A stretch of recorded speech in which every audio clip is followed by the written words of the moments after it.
As the crowds begin to grow around Jesus and his disciples really see who he is and confess that he's the Christ of God, then the narrative takes a dramatic shift. And in this session, we'll look at that shift where Jesus leaves Galilee and joins the group going to Passover in Jerusalem. And Luke spends a great deal of time detailing the events that happen along the way on the journey to Jerusalem. It says right there in 9 verse 51, when the days drew near for him to be taken up, he set his face to go to Jerusalem. It says again in 53, people did not receive him because his face was set towards Jerusalem. Now this echoes a passage from Ezekiel chapter 21 verse 2, where Ezekiel has to set his face to speak judgment against the sanctuaries of Israel at the time. And we'll see that Jesus does a very similar prophetic role as soon as he enters Jerusalem. Now, just as he's about to go to Jerusalem, there's a brief exchange between two people that ask to become followers of Jesus and one who Jesus asks to follow him. This is in Luke 9:57 to 62. The first one says, "I'll follow you wherever you go." The second one says, Jesus invites him to follow him, and none of these three can respond yes. Now, in the immediate context, it means that it's because Jesus is going to Jerusalem, and he's already said twice now that he's going to die in Jerusalem. Now, no one quite understands that, but it opens this journey as one that not many will join in on. And this is a major theme of Luke, of people not willing to follow Jesus all the way to the end. And so Jesus sends out the 12 disciples out to each of the villages before he will come. They're proclaiming the kingdom message. They're announcing Jesus' message, and then he comes after that. This is not, as I've said, not an easy journey, and few will follow him to Jerusalem, and even fewer, literally none, will really follow him all the way to the end. As Jesus journeys to Jerusalem, his parables increase. He tells many more parables in this section, and they're all reflecting what's actually taking place as Jesus journeys to Jerusalem, and inviting the people to make the appropriate response to join him. On the journey, we also see several warnings. The warnings increased of the cost it takes to follow Jesus. 12:14, he says, "Do not fear those who kill the body." 12:8-9, "Everyone who acknowledges me before men, the Son of Man will also acknowledge before the angels and God. But the one who denies me before men will be denied before the angels and God." 12:22, "Do not be anxious about your life, but seek the kingdom." 14:26, "If anyone comes after me and does not hate his own mother and father and wife and children and brothers and sisters, yes, even his own family, even his own life, he cannot be my disciple." 14:23, "So therefore, any one of you who does not renounce all that he has cannot be my disciple." This whole crowd that Jesus gathered in Galilee, he's now going there. Some of them are going with him to Jerusalem, and he's kind of telling them what's at stake. Not weeding them out, but just plainly stating what is going to be accomplished as he gets there. In this context, Jesus tells the parable of the servants waiting for their master to return home from a feast. This is in 12:35, and it's kind of a two-part parable where Jesus tells the parable, and then the disciples ask a question, and he unwraps the parable a little more. Now, 12 verse 35, it says, "Stay dressed for action, keep your lamps burning." This is a direct quote to the Exodus chapter 12 verse 11, where they're to be ready for that moment of their delivery. And so he's saying that you need to be ready, and then he tells the parable, "Be like the men," and then he launches into this parable of men waiting at the door for their master to come home. And as soon as their master comes home and sees them waiting at the door, and then this is the shift, the master will come in and actually serve them. They're waiting to serve the master, but the master comes in, changes his clothes, and serves them because they're ready. And then Peter said, "Lord, are you telling this parable for us or for all?" In a sense saying, like, are we the servants that are ready, or Is that what you're trying to say here? And then Jesus kind of says, well, in general, it's for all of these. And he tells another parable, and this kind of condemns the people that are not ready. Okay? And in this one, there's 4 points of reference. There's the master who returns home. There's the servants who are awake. This is from verse 41 all the way to 48. There's the faithful and wise manager who's ready. And there's the wicked servant. And so he says of the wicked servants, well, there's the servants that his master finds when they're doing when he comes. That's probably could be referring to Peter. And then they're set over all of the house. But then the other one, but the servant says to himself, my master, this is verse 45, is delayed in coming and begins to beat the male and female servants and eat and drink and get drunk. And then the master comes home. He's going to be judged there. And 47 says, and the servants who knew his master's will but did not get ready or act according to his will receive a severe beating. But the one who did not know and did what was deserved of a beating will receive a light beating. Everyone to whom much is given, of him much will be required, and from him to whom they entrusted much, they will demand more.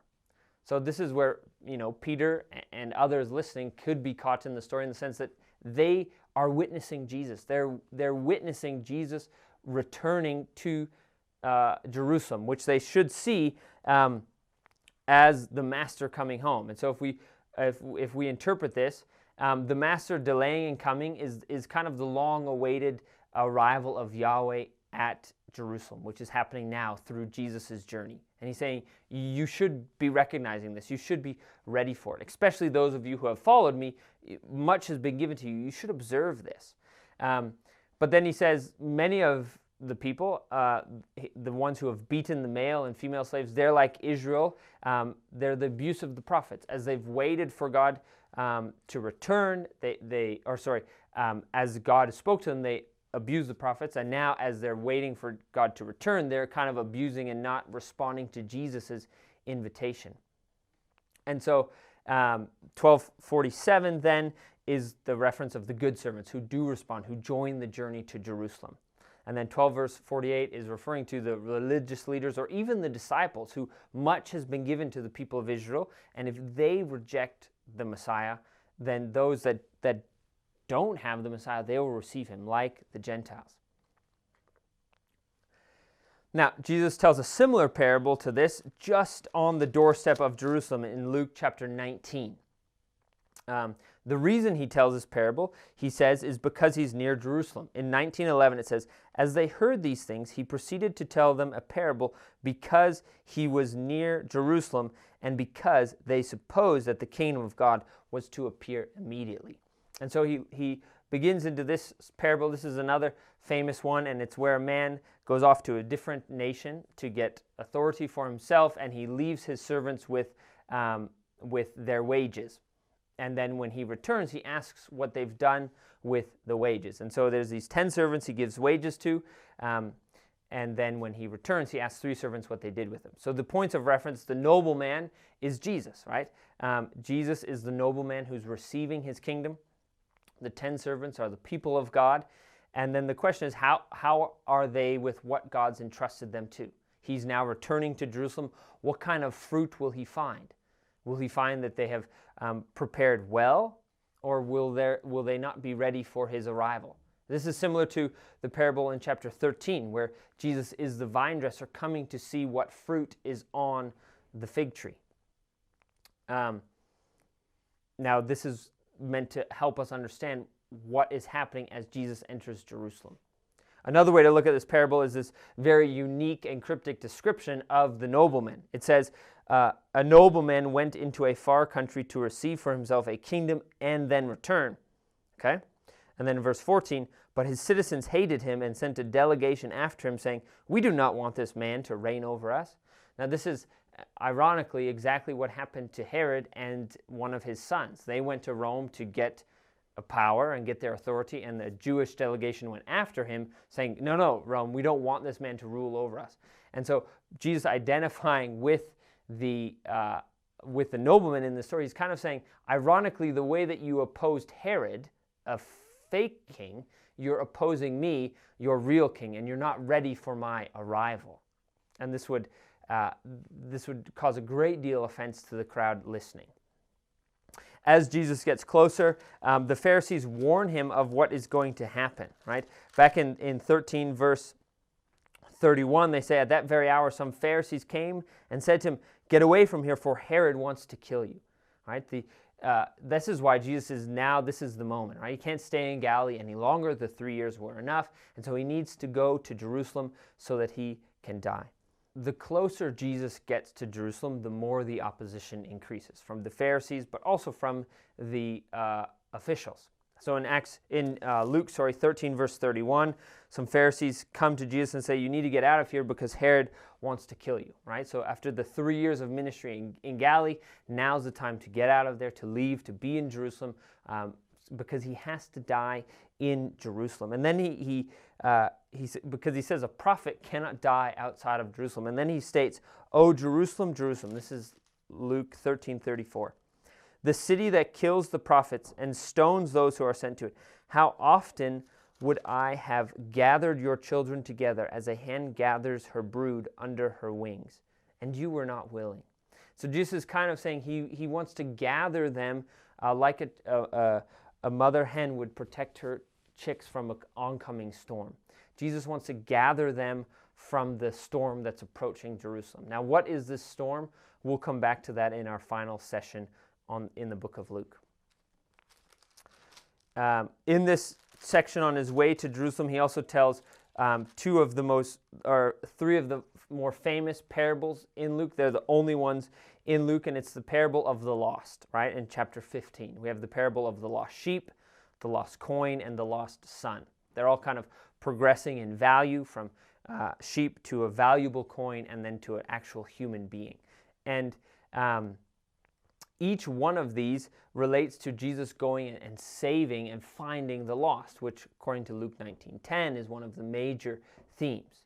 The lost son is a famous one, and in it we can observe the points of reference and really see Israel's story being clearly taught.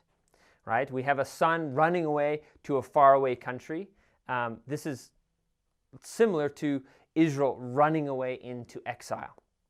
And they're living in an unclean state. And they would find that description of their exile somewhat insulting, because that's like Jacob and Esau, right?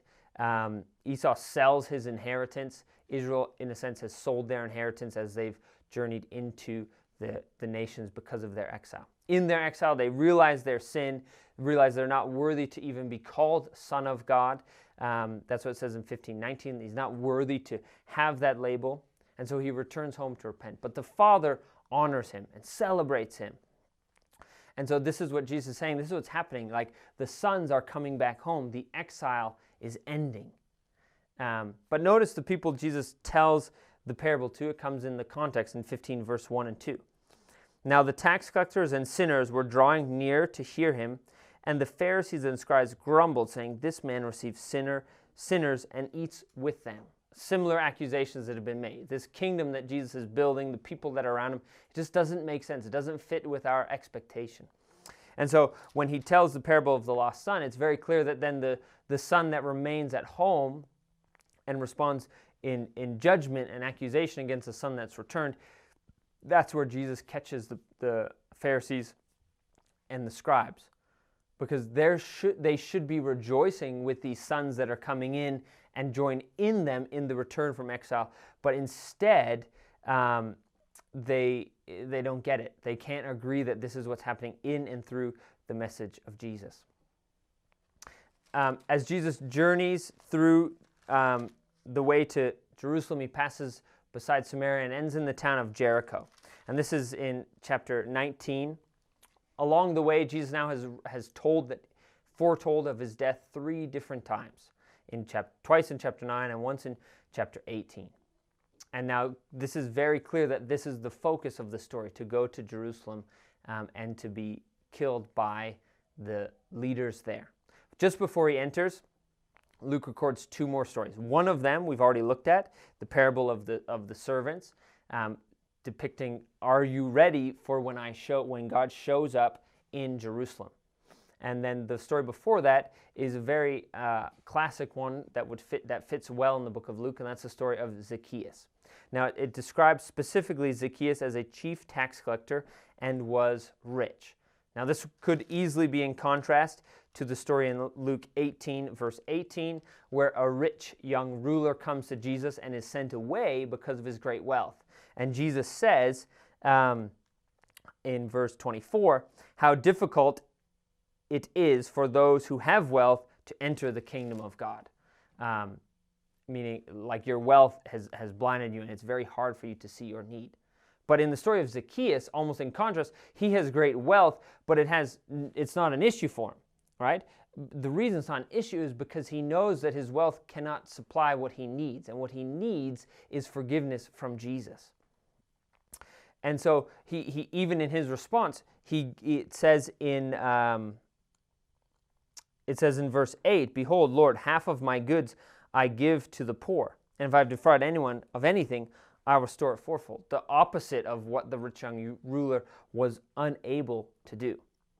And so, again, this displays Luke's key message. Those that think that they're in, like this rich young ruler who says he's kept all the commandments, right? That was what he thought he was earning eternal life for. That's what he asked Jesus. And verse 20 says, verse 21, "All of these I kept from my youth." So he did everything perfect, but his heart wasn't there. He didn't see the need for Jesus. Whereas Zacchaeus, who had done none of those things, saw his deep need for Jesus.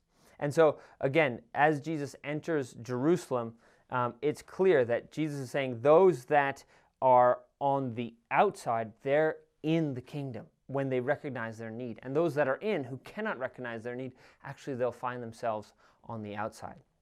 And in this story around Zacchaeus is the context for the verse that summarizes well the main idea of the book of Luke.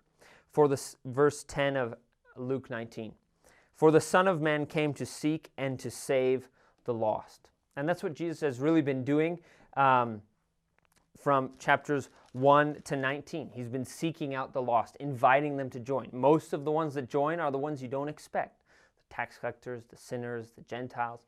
And now he will go into Jerusalem to save the lost. And that begins in 19 verse 28, which we'll explore in our coming session.